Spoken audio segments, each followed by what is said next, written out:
So the Durban Edge program is a program set up by the municipality to provide economic intelligence to economic stakeholders in Durban. So anyone that makes a decision that can affect the city's economy. So in Durban and also outside of Durban. So people that can make decisions outside of Durban's economy that can affect the city's economy, such as investors, national government, provincial government, etc. Our primary focus, though, is economic stakeholders within the city's economy. The intended purpose of the Open Data Portal was for the existing Economic Development and Growth Program, the Durban Edge program, to have a tool to easily and efficiently provide economic intelligence to economic stakeholders. So whereas before, they would be accessing economic information by emailing the city or by receiving quarterly publications for the city in PDF format or by receiving emails by the city on the city's economy. Right now, the purpose of the portal was for them to have a standing website or portal where they can access whatever information on their own terms, in their own time, and that the portal would have information that's regularly updated so that whenever new information is available on the city's economy, they would be able to access it there. Have you achieved this purpose? Yes, we have achieved the purpose of providing economic information to Durban's economic stakeholders. The information is available and it's on the portal, and we've interacted with a couple of stakeholders who have used the information. Our next step is to widen our reach. So we would like to reach a lot more stakeholders than we currently are reaching. With an aim of empowering our stakeholders through easy access of data and also to support in their decision making. So one of my key roles that was to collect data from various stakeholders across the city and also to clean the data and see if it's in the right format to be uploaded also in the portal. So the purpose of the portal was to be a central repository to assist with informed decision making, especially with regard to economic information and data. There were several beneficiaries or stakeholders that were kept in mind when putting the portal together. These were primarily the city officials themselves, to have a central place for data so that they knew that everyone was using the same data, the most up-to-date and accurate data. Then the researchers and academics, so they particularly wanted access to the raw data that they could use to model and develop insights that they could then give back to the city to assist them with their decision making. There was also citizens, of course. So the portal has data stories and dashboards, as well as a repository of the raw data. And citizens can access that data through easy to understand diagrammatic stories and dashboards. And then finally, and importantly for the EDGE team, were the business stakeholders. So very frequently, the EDGE team would get requests from businesses on the state of the economy.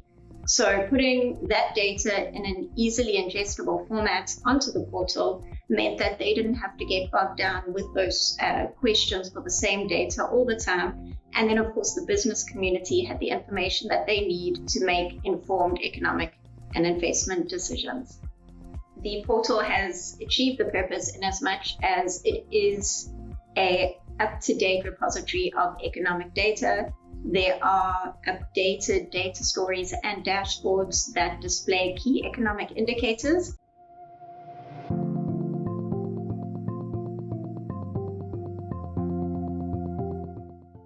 The key successes of implementing the portal were being able to, like I said, provide economic information and seeing that economic information being used. Secondly, being able to have a tool which rallies together different departments to provide their data. So something which is live and it's visual and it's able to create buy-in from a lot of different stakeholders. Another key success was getting political buy-in. Our leaders at the city are quite supportive.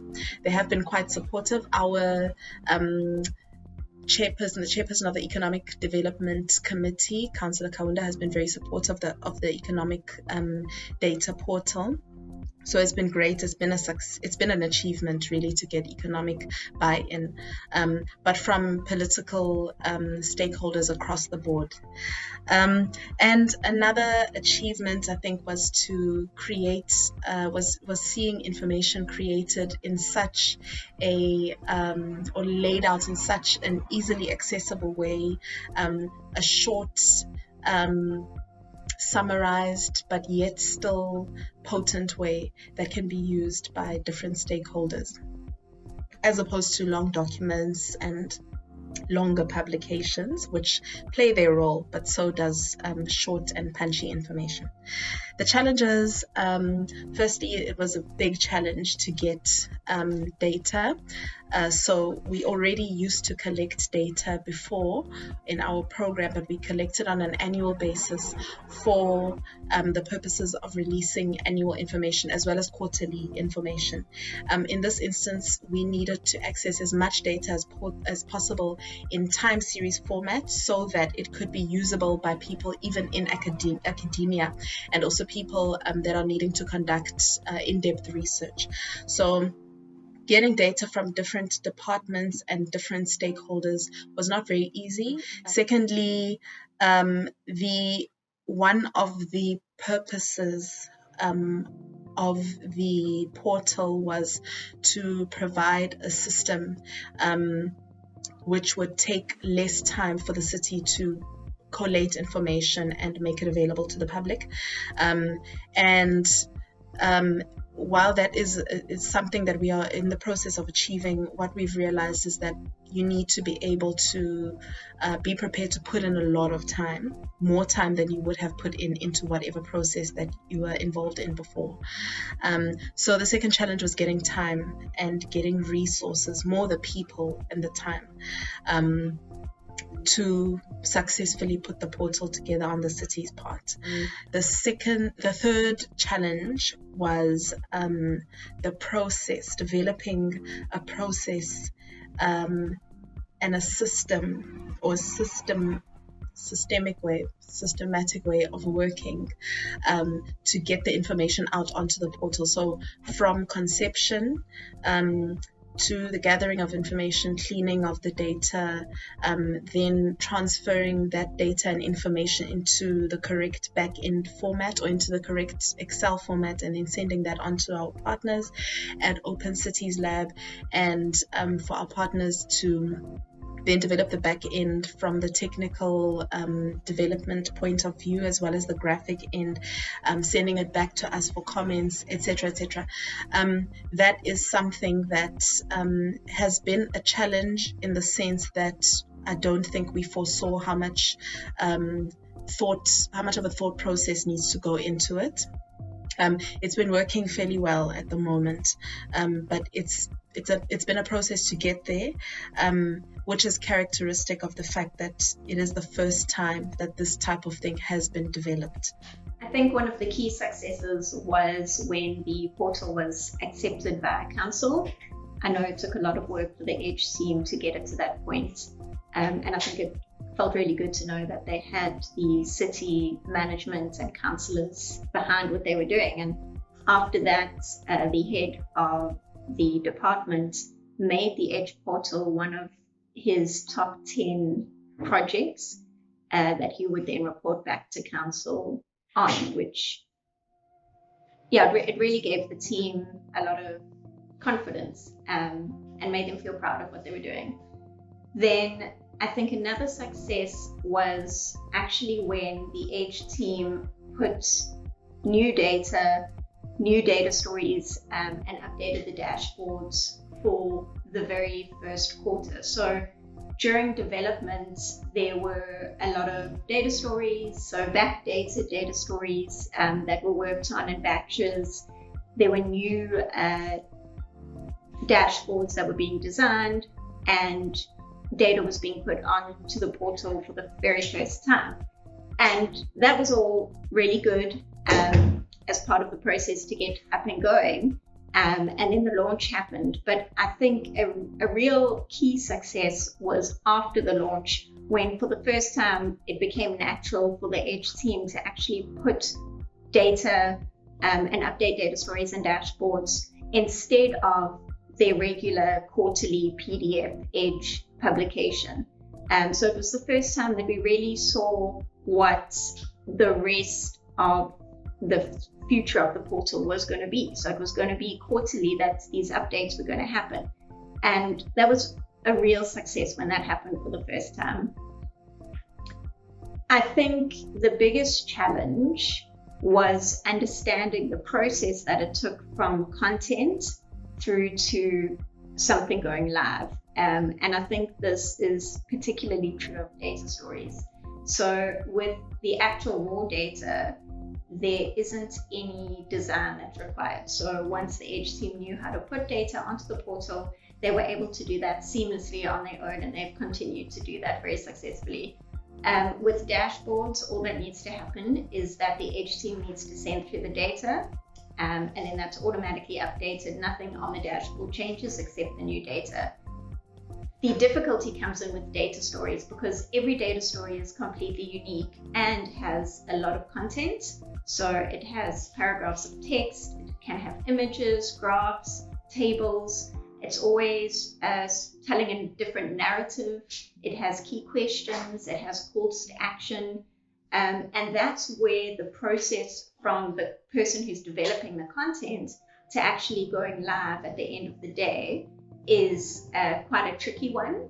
So what happens is someone writes the data story, that then goes into a Google spreadsheet, which has every section of the data story in it. Then that goes to the designer. At that point, the content needs to be 100% perfect. Then the designer does a mock-up of what that's going to look like. That goes back to the Edge team for comments. Then that goes back to the designer who updates, gets final approval from the Edge team, and then that goes on to the development. Development puts it live onto the website.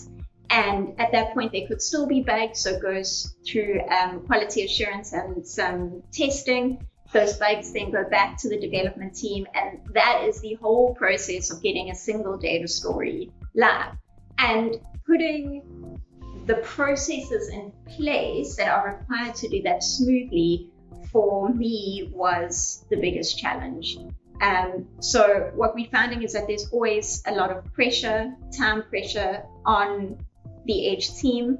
So that means that they, at the end of every quarter, they've got to report on what they've done. So a data story has to come out quickly, or they're chasing news. So an economic recovery plan is just released, or employment statistics have just come out, and they've got to have that out within a few days. Otherwise, the economic data is not really relevant anymore.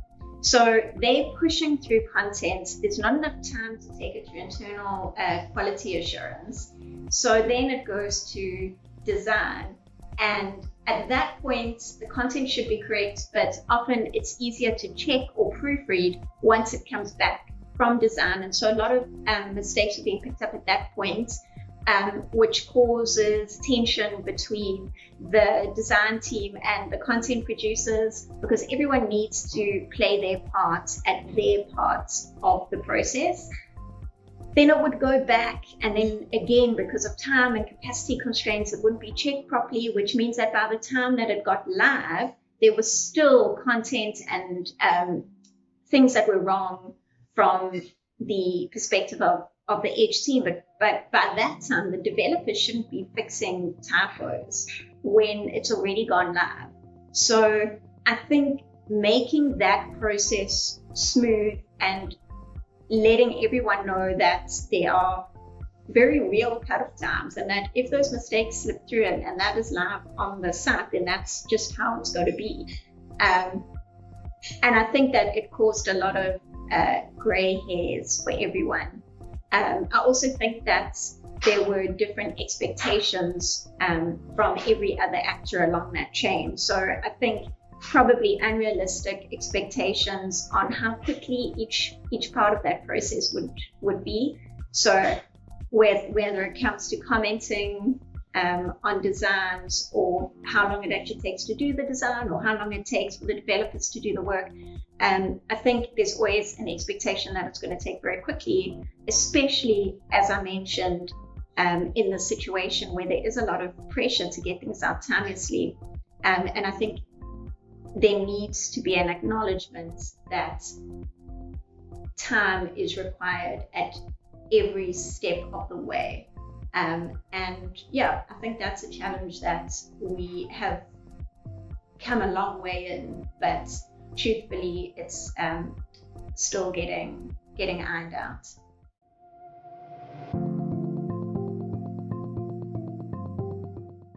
There are many learning opportunities, but I'll focus on two. The first learning opportunity is this is a very big task. It takes a lot of dedication and it takes a lot of buy-in from different stakeholders.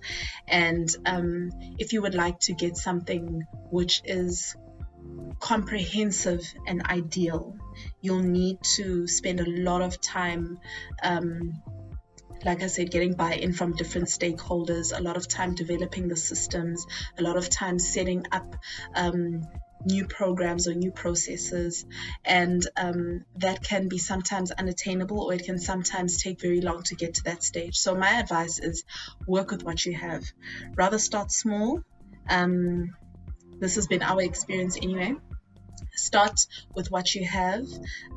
Begin the process using a department or a system or a program that you already have running, and start from that base.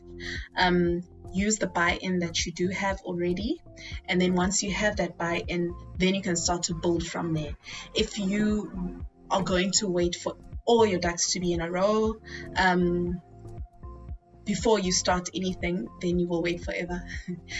Some stakeholders will only jump on board once they've seen the success of the product that you're developing. So yes, my first set of advice is take whatever you have, work with whatever you have, and then once you've started that process, you'll see it will get easier.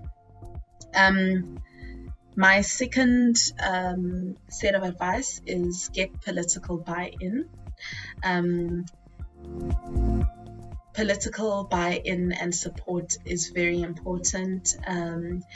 It can be, it's really been, like I said, great on our side, the eThekwini municipality side, to see how much support we've had from our leaders. As far as you can get that buy-in, because if there are any issues, then at least you have the correct people to back you up. So we have a council resolution for the development of this portal, and it's because we had support from ours specifically. That being said, we also have support from our administrative leaders as well. My third learning point, which I didn't write down but I think is important, my third learning point is that you must be prepared to need more time and more resources than you thought you would need. So as far as possible,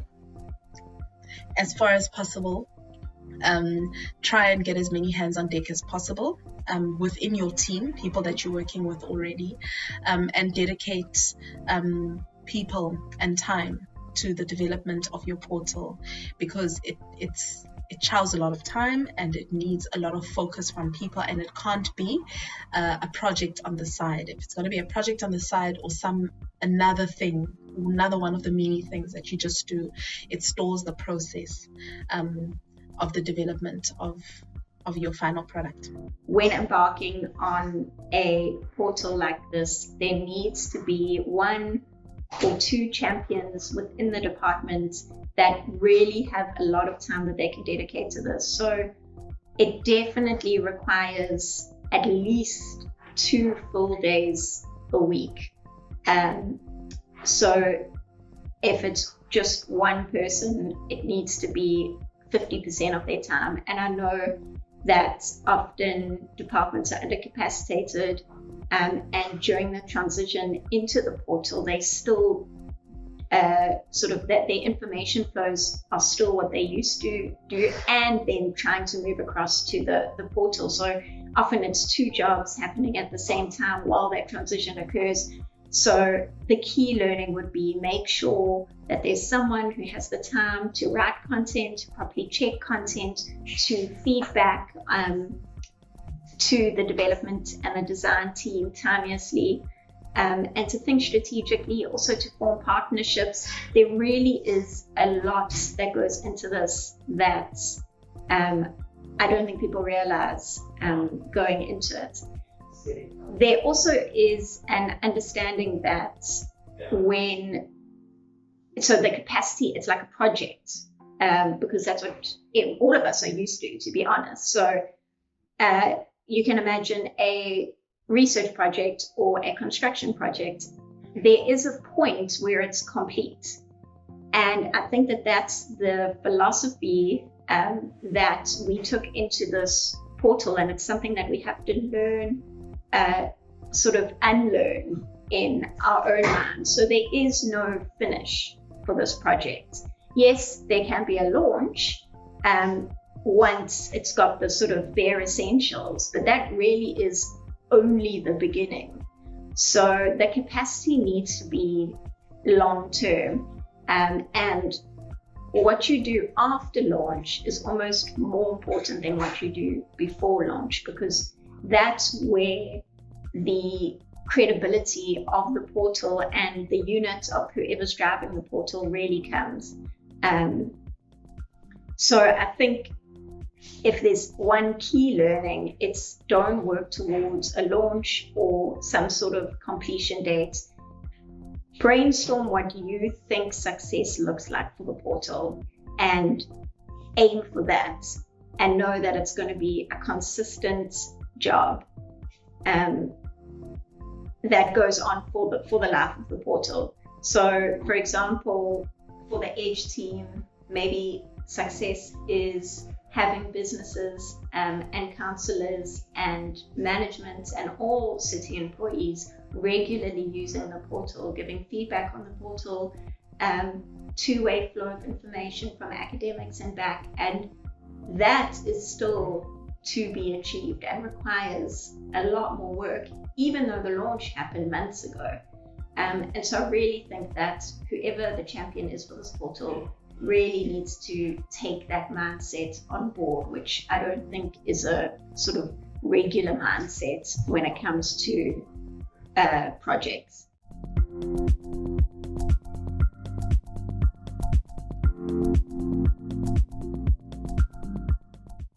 We experienced initially some red tape before the concept of the open data portal was developed. So we had the idea of developing a portal or a repository or a website of sorts, and we did experience some red tape around that for good reasons, because it is very confusing for one institution like the municipality to have many different channels of communication and information. And so we had a challenge there, and we couldn't set up our own portal, or we couldn't set up our own sort of rogue or standalone site. And so that being the case, this is where the South African Cities Network came in, or this is one of the places that they came in. South African Cities Network came in because of the existing MOU with the different municipalities, which was really very helpful. It was great because that meant that each municipality's mayor and city manager had bought into the concept of SCODA, as well as any splinter projects around SCODA, which achieve the same purpose. So the data portal is largely known by a specific set of the intended audience, and that would be businesses in the city, as well as some economic stakeholders in the city, such as academia and our leadership. But like I said, we are focusing now on extending our reach further to more economic stakeholders. And the way that we want to do this is by inputting search engine optimization, so that the economic information is now going to be available through a Google search. It is available through a Google search, but it's not as easy to find as if we had search engine optimization. So at the moment, we are achieving a higher number of hits than we used to achieve before, and that is through emails being sent out to our business datas of a couple of thousand members, business and economic stakeholder databases. And then those emails will direct people to the portal, and then the portal from there is used. But we would like to increase this reach to more people through Google search. So the reason why the Edge portal has worked so well, one of the reasons is because the Edge team already was developing a publication quarterly. They had a readership, a database, they had already curated information, and a two-way flow of communication with their database, which were mainly businesses. So moving across to the portal brought with it a database of users. And I think it's taken a while for the Edge team to start to rely on the portal for sharing that information. So now, even if they're still sharing a PDF, they'll load the PDF onto the portal and share the link to the portal. And I think that the more that happens, the more people will become aware of the portal, because they'll no longer be sharing a PDF, but they'll be sharing a link, so this will definitely drive up readership. And as the Edge team becomes more confident in the portal and the information that's on the portal, the more they'll become used to telling people who are asking them questions to please go and rather view the portal. So, for example, if management or councillors or businesses call them for the latest unemployment rate or what GDP or economic production currently is, they can say to them, please be directed to the Edge portal. Here's the link to the dashboard. It's got the information that you're looking for and so much more. And I think once people keep hearing that sort of consistent response, so will more people be using the site. I also think that there is new data that we are looking at putting onto the portal, and this will create interest among stakeholders beyond just the typical economic indicators. So we are currently working with other departments to upload their unique information, and they have different data pipelines, they have a different audience. And so this variety of data on the portal will start to spread knowledge of the portal increasingly over time. The portal has offered stakeholders in the city an easily accessible way of contacting the city for economic issues, and an easily accessible way of finding economic information. So we have been able to provide economic data in a way that we wouldn't have had the opportunity to do before, to our academic stakeholders at UKZN, who are keen to partner with the city in developing solutions to the city's economy, to the state of the city and the country's economy. We've also been able to provide notifications of for example, what's happening now with COVID-19, the city's response to COVID-19, and some of the programs and packages that are put together by the city, and we've received responses from stakeholders there using the system of the portal, using the help button that is on the portal. So the portal has already brought a lot of value to the city. I think it's brought credibility to the city.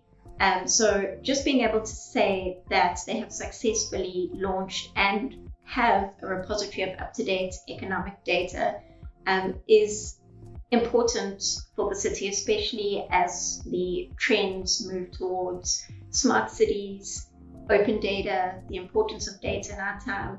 And the fact that they've done this really gives the city credibility and shows their intention with regard to keeping up with this trend. Also, it's already broken silos that exist within the city. So the act of asking people for their data to go onto the portal and meetings where the portal's been presented have all gone a distance to building bridges and building data bridges. So I know that the Edge team, through exploring data in the city, have found data that they didn't know previously existed and have formed new relationships with data owners within the city that they didn't have before.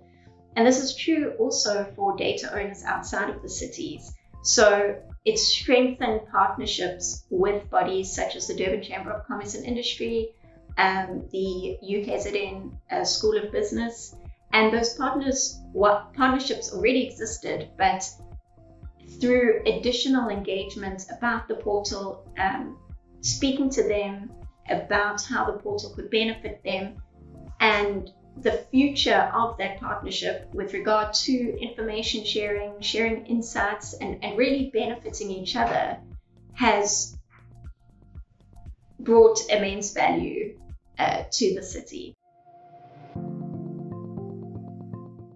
The Durban Edge was accessing data through pretty much the same way that we are accessing data now, through economic stakeholders, or stakeholders within the city, largely city departments like electricity, water, and other departments which have information which is a reflection of the state of the city's economy.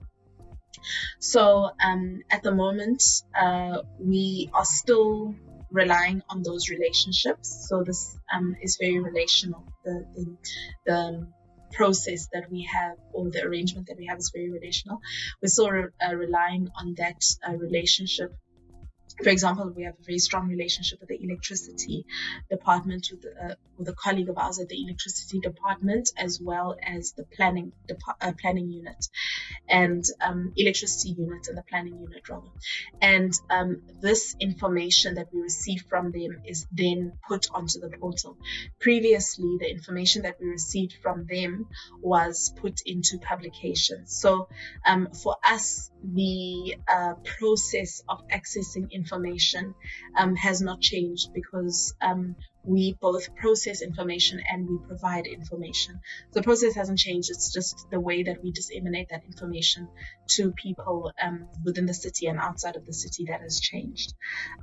Were there any challenges associated with this process? There are still challenges associated with the process. But we are continuing to strengthen our relationships. The challenges may be around different departments, none of the ones that I've just mentioned, neither electricity nor planning, etc. Different departments maybe not seeing the value in economic data or in their data as a tool for economic stakeholders, as a tool for economic decision making. So them not seeing the value means that they are sometimes not keen to share the information, or not necessarily that they're not keen, but it may be cumbersome to them to share that information.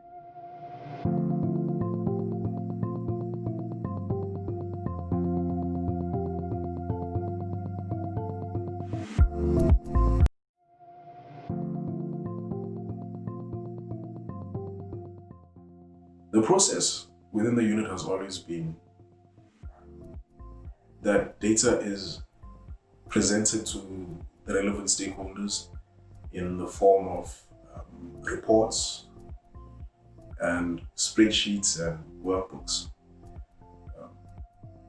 that has served the purpose of presenting the data, however the data needs to be presented, but posed a challenge in that there was always a time lag. The data is static and it's not dynamic. It's not on-demand data. Moving to the future, that poses a problem because we are moving towards a future that is uncertain, a future that is volatile, and decisions will need to be made on the spot, and that is where on-demand data comes. One of the issues with the current process or the challenge rather with the current process is that it is very dependent on individuals to produce that data. If someone is not available or on leave, then when the data is requested from them, or rather the data manager, the person who's responsible for the data, if they're on leave or they're not available, they're in a meeting, or they just, for some odd reason, they're not able to find the data because everyone is responsible as the custodian for their own data, for their own information, then that poses a problem because that would mean that we'd have to wait for them to come back before we actually are able to get the data from them.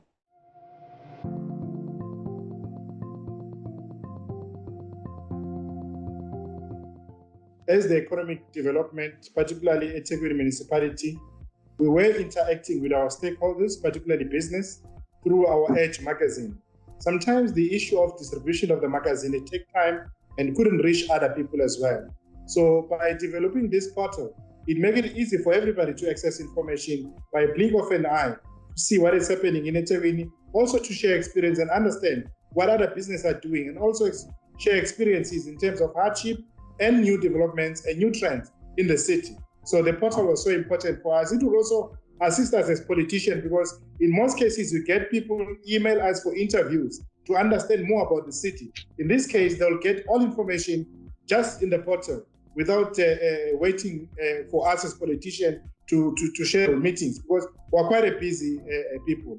The value that this portal provides for my department is that data has now become more accessible to the different stakeholders, both within the department and outside of the department.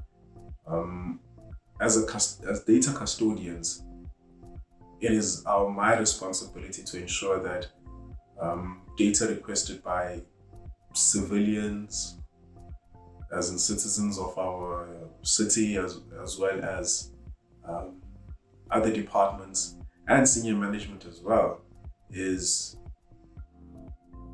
kept in a way that is easily accessible to them and that is presented to them in a way that makes sense to them respectively. Because as the electricity unit, there is an immense need for us to be able to portray the health of the unit as well as the status of all the different activities that we do as one of the core units of the city, and one of the essential services, in order to ensure that senior management is given all the right tools to, or rather all the right information to make critical decisions, whether it be to increase resources, whether it be to prioritize certain areas for development and so forth, or just the overall performance of this unit, which also feeds to the overall performance of the city as a whole. This platform has given us the opportunity to actually delve deeper into our data representation as well as data analytics.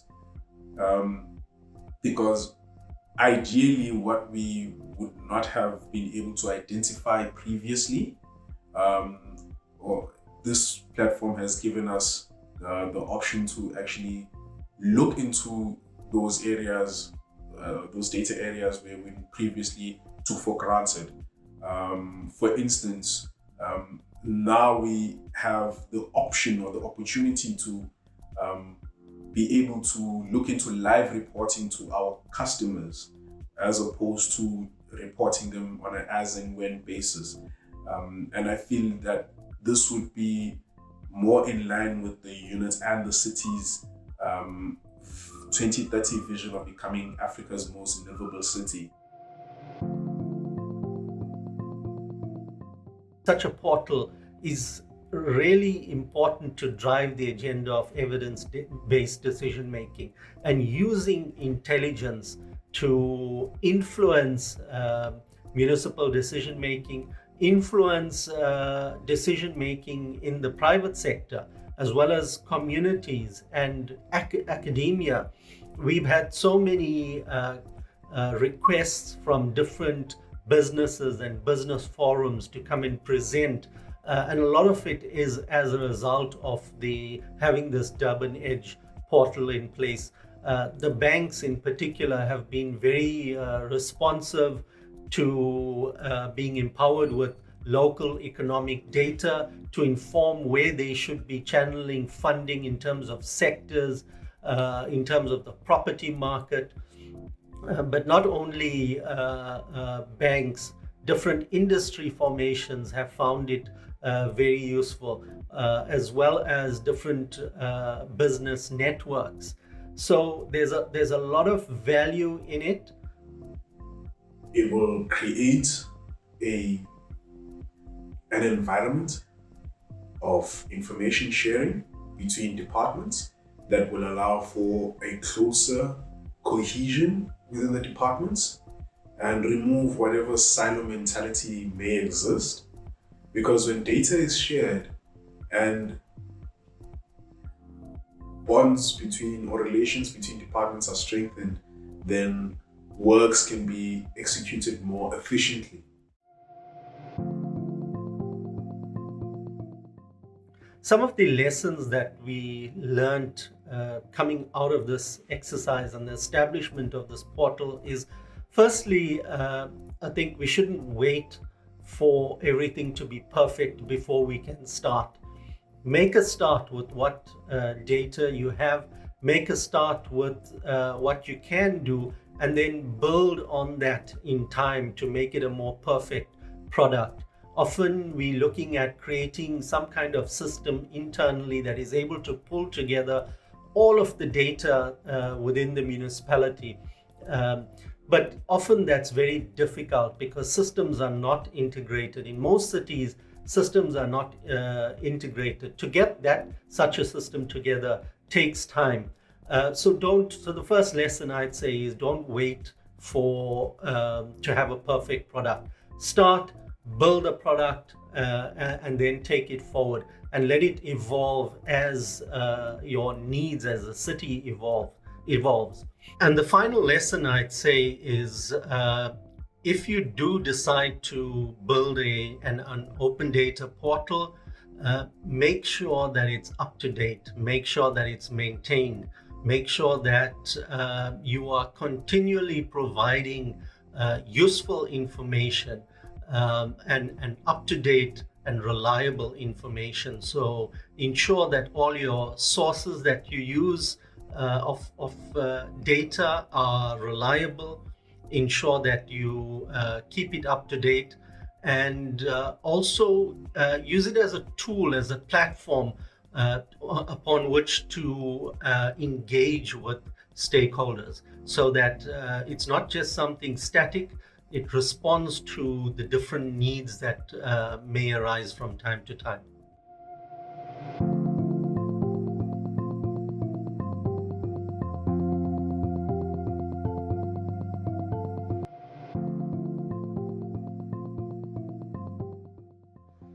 My current involvement or relationship to the Edge portal is in relation to the broader South African Cities Open Data Almanac, which is a data repository which was designed in partnership with our cities by the South African Cities Network and the Open Cities Lab as a response to what was a very complicated data environment within which cities were often asked to provide data from various national sector departments, and also not being able to really analyze and interpret data for evidence-based decision making within their own municipalities. And so the idea of SCODA was born through various engagements, but ultimately was born in 2016.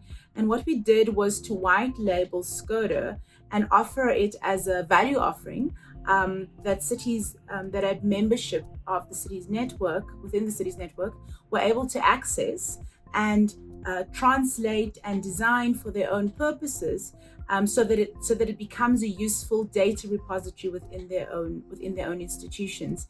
And so what happened was that eThekwini municipality at the time, especially its economic development department, which is where EDGE was born, identified the need for its own data repository.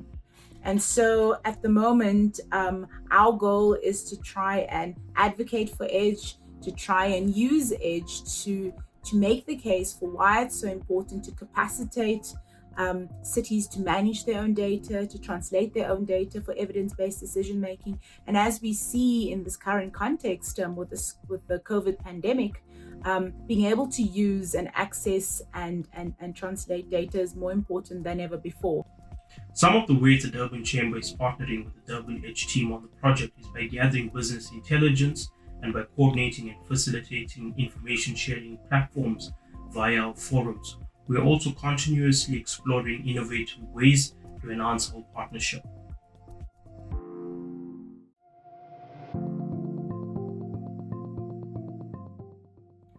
So Cities Network's involvement in the EDGE platform stems from its membership, eThekwini's membership of the South African Cities Network, and essentially our mandate is about collating information and intelligence to analyze it for better supporting city governance and providing the kind of intelligence that allows cities to be able to make sense of the environment, to understand what is required for promoting good governance and management within South African cities. And so Cities Network has been around for almost 2 decades, and for most of those 2 decades, we've been talking about and discussing this idea about data and using data and capacitating and supporting cities to be able to use data effectively. And so in a 2006 State of Cities report, which is our flagship report and done every 5 years and looks at the state of cities across South Africa, we actually had a data almanac, and that almanac was mostly contained data from census data and household surveys. And so not a lot of data that came from cities themselves. And over time, there's been the discussion about creating a platform where data could be shared, data could be processed and translated, and also this idea that cities needed to be supported, because often the most important use of data is for reporting into the sort of national reporting system, and less focus on how you use that data and intelligence to actually inform city-based decision making, to inform how you think about the population of the city, how you think about where you're going to make your investments in the urban space, to contribute towards spatial transformation, how you're going to think about the economy of your city. And so over these years and through engagements with practitioners within cities that dealt with data, we came up with the idea of actually a common data framework for cities, of which SCODA is one pillar. The Durban Chamber has partnered with the Durban Edge team on this project simply to bring the platform closer to the business community, to enhance our robust collaboration, and to ensure that businesses have a tool to make informed decisions.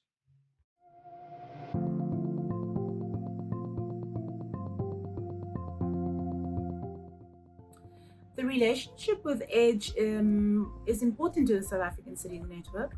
I think first and foremost, eThekwini is the first city to take up the offering of this white labeled platform that's derived from the South African Cities Open Data Almanac, and translated it into their own version, that being Edge, for their own purposes, and really begun to develop it to suit their own needs and expectations. And so this is an extremely important relationship, because we think through the experience of Edge, we can make the case to other cities why such an open data platform is so important, and it's an offering that cities get by virtue of being members of the South African Cities Network. It doesn't necessarily require any initial cost, and actually, because of its white labeled nature, any upgrades made to one platform, be that Skoda or Edge, or if the city of Ekurhuleni or the city of Johannesburg were to do platforms, any upgrades to the platform has benefit across the system, because those upgrades can then be incorporated into another city's platform. So any learning we get from the system is beneficial to everybody. Learning and development on the system, but also learning in terms of how we use data, how we process data, how we make sure that data is incorporated into how we make decisions about our cities. And so ensuring that Edge continues to be supported and used is of utmost importance to the South African Cities Network. The Durban Chamber and the Durban Edge relationship is a mutually beneficial one. We continuously engage to ensure that we deliver effective, reliable, and accurate information to the business community.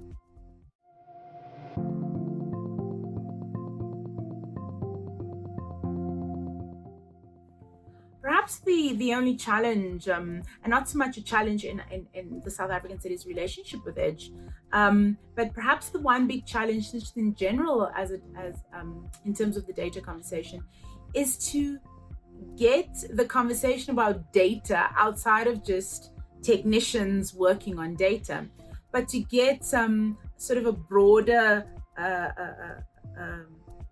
understanding of data, not as something scary, but as something that's useful for how you make decisions, for how you think about investments, for how you think about what's coming next. Things like demographic modeling. I mean, we can't make decisions based on how cities are growing. In some cases, cities are not growing as fast as we thought. In other cases, different areas of cities are growing differently. And so if we have the data and the intelligence that allow us to see the nuances within the system, that allow us to see how things are playing out, it allows us to make better decisions. And so I think the biggest challenge around the data conversation is to remove some of the maybe stigma or scariness around using data, and to get it into the space where people can talk about what data is telling us, what intelligence it's providing us, without fear of being called out about the accuracy of data or where data is collected from. And I think that's often the experience of officials within municipalities, that they're often afraid that it will come back to bite them, haunt them when they make data available.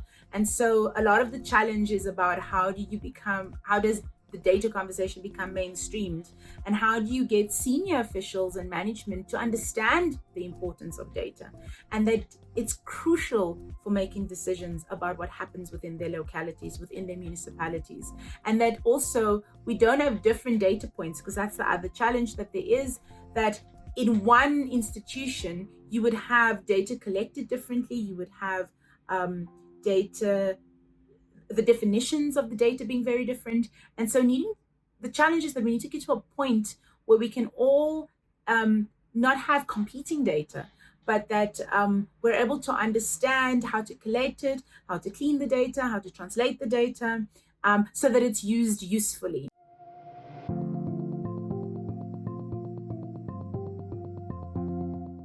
That Edge's value is in what that experience has been, how other cities can think of the data conversation differently, how we can take data out of a corner and mainstream it, and how we can get it to become user-friendly and accessible for various different actors, so that decisions, not just those made by the municipality, but decisions made by other actors about their own initiatives and interventions within those spaces, is informed by data and intelligence, and a better understanding of what is happening in these different localities. I think the other value of cities doing their own versions of Edge is that we can pull that data into the central repository, which is SCODA, and over time be able to take a comparative look across cities, to see how cities have fared, to see what lessons they can learn from one another.